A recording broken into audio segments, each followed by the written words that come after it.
Biraz heyecan vardı, heyecanı da attık oyunu.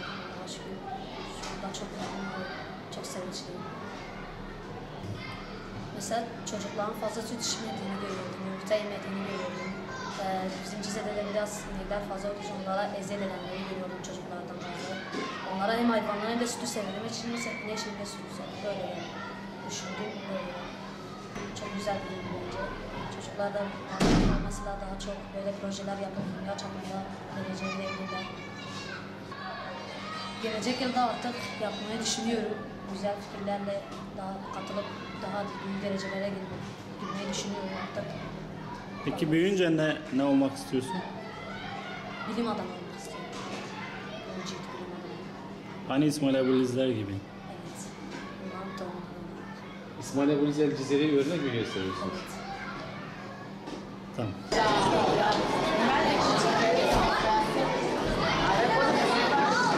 Yani tabii okul olarak bizim için bir gurur kaynağı oldu bizim öğrencimiz. Cizre'mizin eğitim geleceği açısından da gerçekten bir umut oldu. Umut ediyorum bütün Cizre'deki gençlerimize iyi bir emsal teşkil eder, örnek olur. Bu anlamda bizim için büyük bir başarı. Tabii burası sibernetik ilminin, bilgisayarın, robotun mucidi olan İsmail Ebu'liz el-Cezeri Hazretlerinin memleketi. Buralardan böyle projelerin çıkması, düşüncelerin, fikirlerin ortaya çıkması bizi memnun eder. Bir nevi bu inşallah Cizre'miz özüne dönüş yapacaktır. Yani bilim alanında, ilim alanında. Biz bu beklenti içerisindeyiz.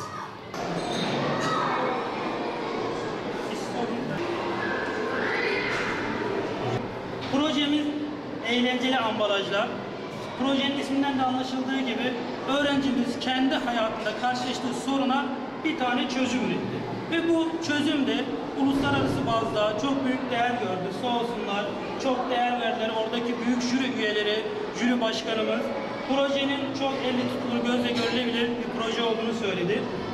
Gerek çocuklara, gerek büyüklere hem sütü sevmeyi, hem hayvanları sevmeyi, onlara daha etkili, daha kalıcı bir şekilde hayvanlara değer vermeyi öğrettiği için ön plana çıktı projemiz. Öğrencime çok teşekkür ediyorum, destek verenlere çok teşekkür ediyorum. El Cezeri'ye gerçekten bize böyle torunlar, böyle evlatlar kazandırdığı için Cizre'mize, El Cezeri'mize çok teşekkür ediyorum. İnşallah hep dualarımız öyle.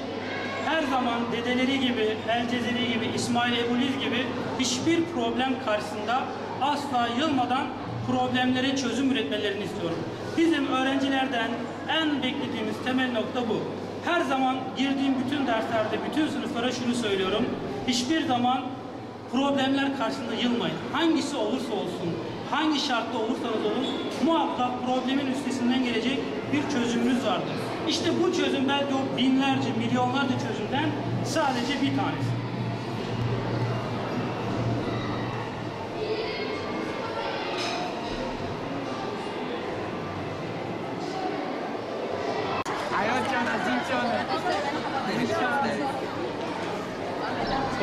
Çok güzel bir duygu. Çok sevindim. Dünya üçüncüsü oldu.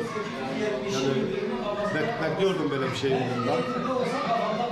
Evdeki çalışmaları nasıldı bu konu? Evdeki çalışmalar iyiydi. Çalışıyordu.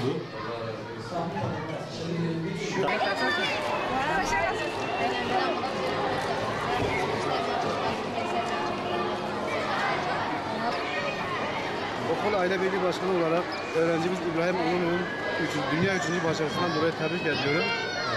Özellikle imkanlar verildiği takdirde bizim çocuklarımız da çok başarılı olacağı herkesin malumudur. Geçen 10 gün önce Fen Lisesi'nde dünya ikinciliği kazanan bir öğrencimiz gibi. Aynı dün bizim öğrencimizin üçüncülüğü göstermiştik ki İsmail Ebu'liz el-Cezerilerin buradan çıkması bir tesadüf değildir. Ya da İbn Nesirlerin buradan çıkması bir tesadüf değildir. Buradan yetkililerden istirhamımız çocuklarımıza daha çok imkan sağlamaları, laboratuvar bölümünde, başka konularda imkanlar yaratmalarıdır. No. Children, eat your dinner. I don't drinking. I don't drink. What should I do? Not. I think yes. Wow.